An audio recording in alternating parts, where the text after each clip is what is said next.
Hi everyone, my name is Melanie Greenhalgh and I recently had the absolute delight and privilege of launching Dr Shae Marie Wissell's book in Canberra. Now the book is called Dyslexia, Insights into the Hidden Disability in and Out of the Workplace. If you haven't got yourself a copy yet, do it, okay? Because this book has absolutely been designed with you, the reader, in mind.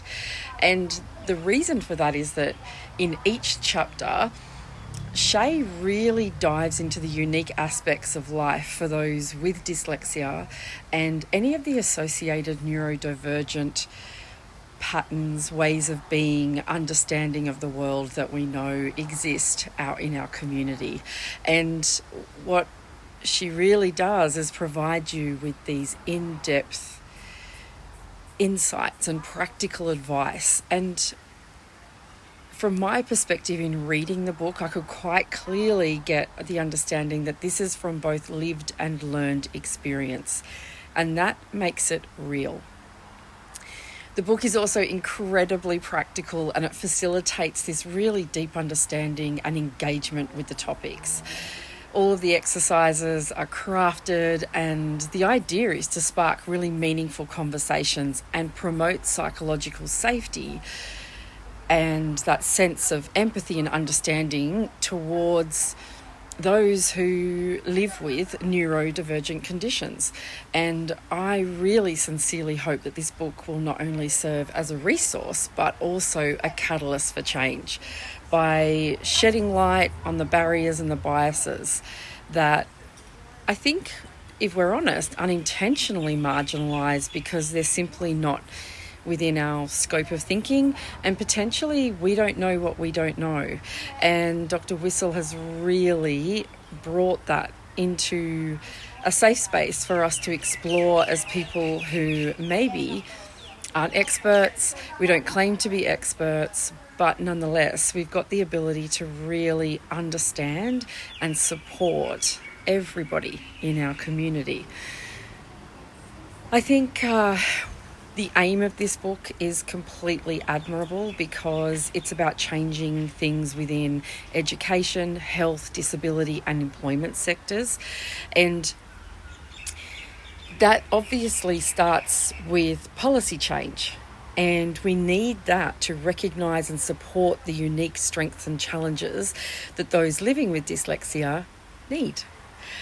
I absolutely rate the way that Shae has really put it out there about the hopes that she has to foster a more inclusive society. And she really, really wants us to be able to create an environment and a world and a community where everybody feels valued and empowered to reach their full potential. And when you say it like that, it doesn't sound unreasonable, does it?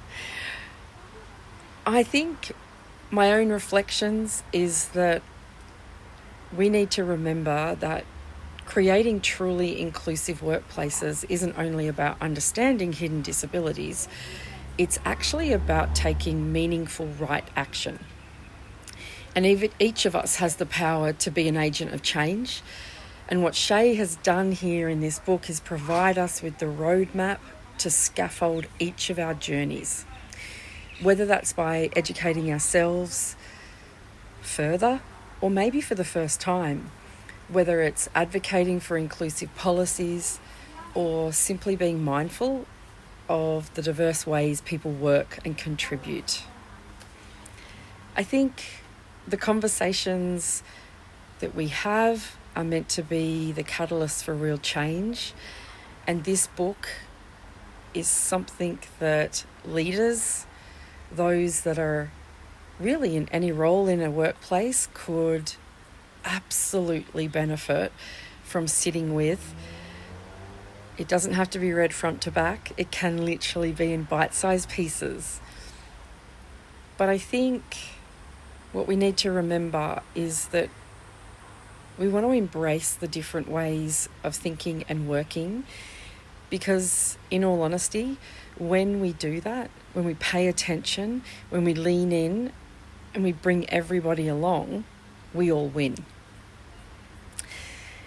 So I just want to say a huge shout out to Shae for doing this work. And for anybody that's listening and might be considering purchasing this book, maybe circulating it throughout your workplace, just a really gentle reminder that it's the small steps, the tiny tweaks, and the nice nudges that we do today that actually create the big changes for tomorrow.